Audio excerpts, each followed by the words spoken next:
Hey guys, welcome back to another episode. In today's episode, I want to talk about self-forgiveness. I have struggled with self-forgiveness for a long time. I feel like it's so difficult to forgive ourselves for the wounds that we've created in our own lives. When we've done things that we're not too proud of, when we responded on our triggers, when we've done things because we were low, insecure, angry, hurt, upset, whatever the emotion is, whatever the feeling was. Self-forgiveness is difficult because I feel like self-forgiveness is an intentional act.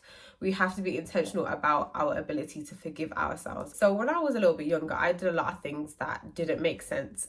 I was a wounded teenager. I was a wounded young adult, behaving on my triggers, responding in problematic ways, doing toxic things, keeping up negative patterns and negative behaviors, and just justifying myself every time that I did something. And for me to get to a space of alignment and just wanting to do better and have a better experience in my life, and also just a better relationship with myself, I had to learn to forgive myself as well, because that's part of it. But I feel like part of that journey of becoming a little bit more healthy minded and, wanting to do things differently, it was kind of like I wanted to push aside the things that I did in the past. I didn't want to be tied and attached to that person. And it's like that. It's like when we've grown and we've changed and evolved, it's like, why do we want to be tied to our past? Why do we want to think about the things that we did or the mistakes that we made in our past?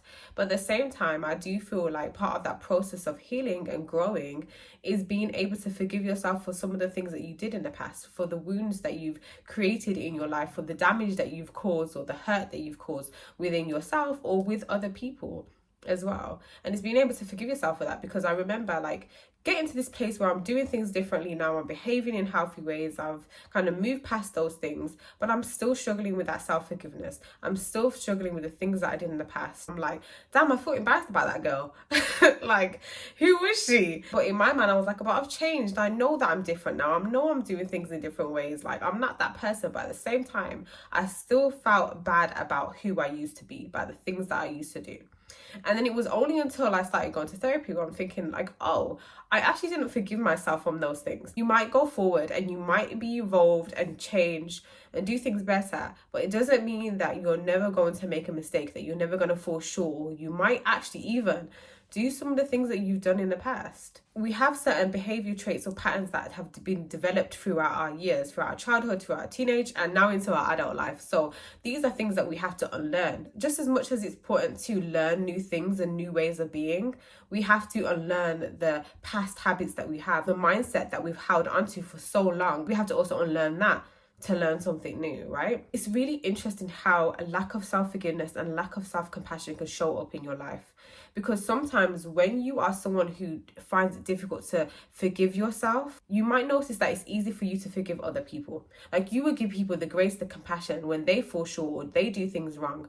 That same forgiveness that you extend to other people, you find it so hard to extend it to yourself. You find it so hard to forgive yourself. It's a beautiful thing to be someone who is forgiving, because people are human beings and they deserve that grace at times, but you also deserve that for yourself as well. And the main person that you need to give that to is yourself, and will always be yourself. One way you can show it is your inability to forgive yourself, but the ability to forgive people, or also to forgive people so quickly and not actually wait until they take responsibility for their action. You're highly critical of yourself. You don't allow yourself to make mistakes. You put yourself down. You don't really give yourself the love and affirmations that you deserve and require. You probably lack boundaries as well, because sometimes when you have that lack of self-compassion for yourself, it's sometimes hard for you to put your foot down and actually say no to certain things, or put your foot down in certain instances, or tell people that something's not okay, because you know that you're going to find it difficult to forgive yourself for putting those boundaries in place. You can end up walking around feeling bad about everything, feeling bad about yourself, feeling bad about your actions, feeling bad about the things that you're doing now to even better yourself or better your life, such as wanting to put in boundaries, or wanting to do certain things, or wanting to let go of certain people and say, hey, I don't want to, be involved in this friendship or this person anymore. You feel bad about that too, which can in turn cause you to hold on to things or do certain things that are not conducive to your well-being and your growth. If you watched my last video, it was on core shame. So that also ties in with not being able to forgive yourself, because you feel like you're fundamentally flawed. You feel like something's wrong with you. You don't feel deserving of forgiveness, essentially.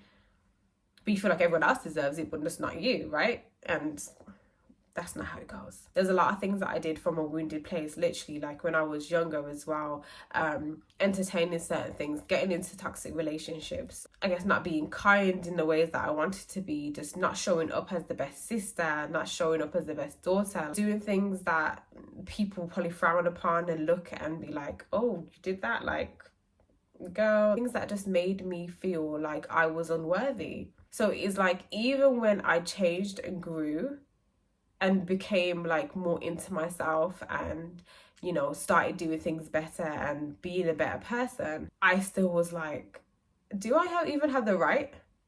Do I even have the right to do things better? Because at the same time, I have for a while behaved in a certain way. And I feel like it radiated into my life to the point where I just hated myself for a long time. I did. I hated myself every time I made a mistake. I hated myself every time I did something different. Like, I felt physically anxious, sad, angry at myself. Like, these feelings of like, you're so stupid, you're so dumb, like this real intense feeling. If I did something wrong, I couldn't forgive myself for making a mistake. I couldn't forgive myself for saying the wrong thing. I couldn't even, like, there was a time that I missed an appointment. Now, I'm someone who never misses appointments. I'm like very organized. I have things in my diary. Like, but there was a lot going on in my life at the time. I think there was just so much going on in my head. And when I realized that I missed the appointment, the physical sensation that I got, like, was so intense and so strong. I literally felt like this strong self-hate. I was thinking to myself, why am I angry at myself? Why am I so hateful towards myself about the fact that I forgot something? That I did a normal human mistake of forgetting an appointment that a lot of people do. Because people who have this healthy relationship with themselves are able to say like, oh, it is what it is, you know, water under the bridge. I forgot the appointment. I won't do it next time.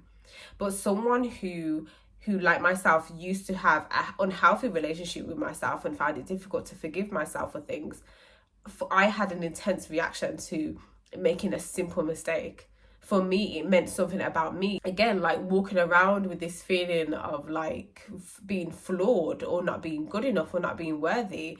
And then it just came out to the point where it's like, I have to make sure everything is right. Everything has to be perfect. I cannot make mistakes. I cannot do this. I cannot do that, because I don't have that forgiveness within myself. I don't have that grace and that compassion that I should have, that will enable me to make these mistakes and just move past it and move on from it. Making mistakes was a no-go for me. Doing things wrong was a no-go, as opposed to understanding that I'm a complex human being and that I'm still learning and I'm still growing. And I think that's what happens sometimes when we're so harsh on ourselves. When you're so harsh on yourself, it's difficult to give yourself that compassion. It's difficult to forgive yourself.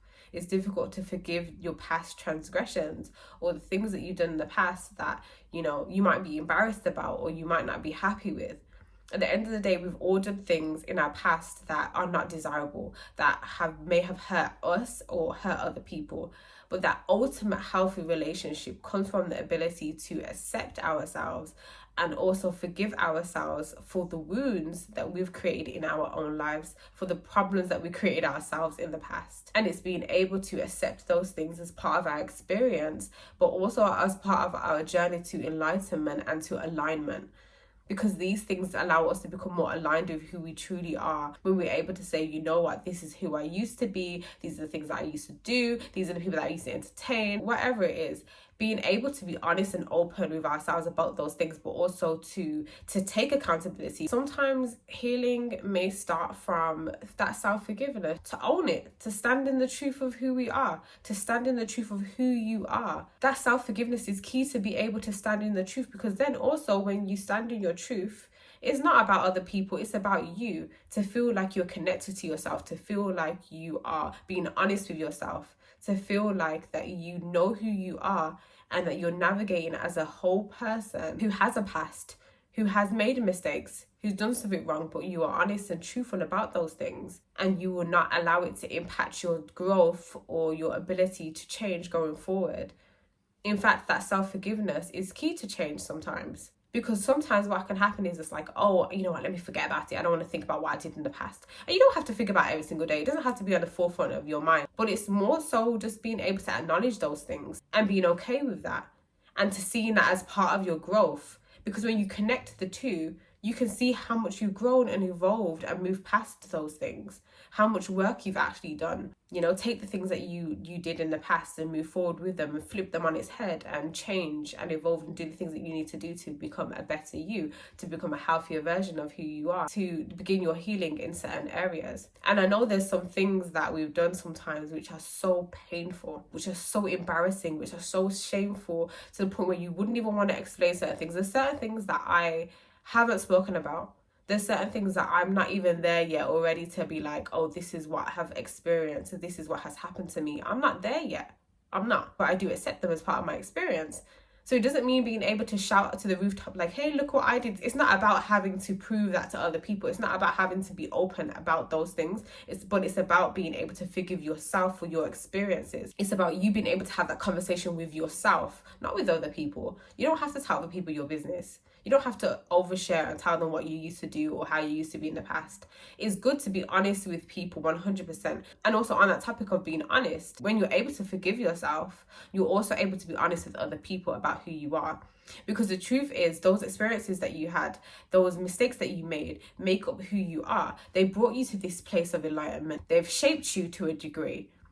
So then when you meet people, you're able to be honest about the things that have shaped you, whether they're ugly, whether they're shameful, whether they're embarrassing, whether they're scary or upsetting or triggering. You're still able to be honest, and it also gives people the ability to know who you are, to know who they're dealing with. Because sometimes when we're not honest about who we are, when we are not honest about our past, it's because we don't forgive ourselves for them yet. We haven't gone through that journey of forgiving ourselves for those things. And then when we haven't done that, that can pour into like a relationship with someone else or our friendships or whatever it is, our relationships with others and ourselves, because we're not being honest with ourselves. It's like when you kind of like throw something under the rug and try to brush it away. You try to put it in a box, but it's like one day that box will be opened. One day you have to lift that rug. But it's hard to forgive yourself, and I'm not going to say that it's easy. For me, it was a lot of journaling, a lot of writing down the things that I did. It was a lot of getting honest with myself and really going back to, you know, certain moments in my past that I'm not too happy with, certain moments that shifted things for me, certain moments that created a lot of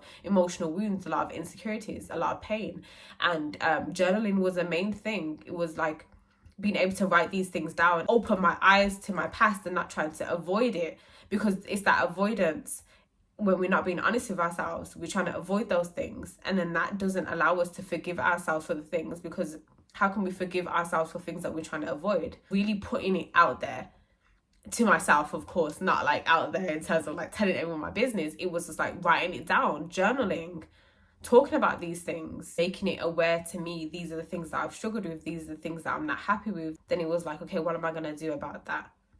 How am I going to take those instances, how am I going to take those experiences, those moments in the past, and take the lessons from them?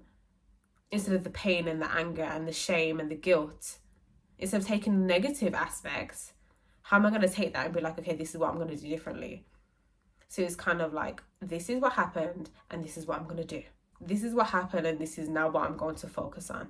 I'm not going to focus on so much what happened. I'm going to focus on what I can take. We take the difficult aspects of the past and we turn it into lessons. Honestly, I just want people to understand that you're not alone in this world. Some of the things that you're struggling with, the things that are impacting you on a daily basis, other people are going through it. Other people are trying to overcome it. Me, myself, it's still a journey for me to kind of get to where I want to be and do the things that I want to do and kind of move past the things that I've gone through in the past or the things that I've done. So that's still something that I'm working through. You always have an opportunity to do something different. You always have the opportunity, despite your past mistakes, despite the things that you allowed or accepted, you always have the ability to change and grow and evolve. You have the opportunity to choose to do something different today or tomorrow or next week. Like that opportunity is always going to be there as long as you're alive, and to live a life that is aligned with who you are and who you say that you are and who you want to be. And also, if you want to book a one-to-one session with me for coaching, please do. I would love to speak to you. I would love to guide you through your journey to alignment. Thank you for listening to another episode, and I will see you in my next video.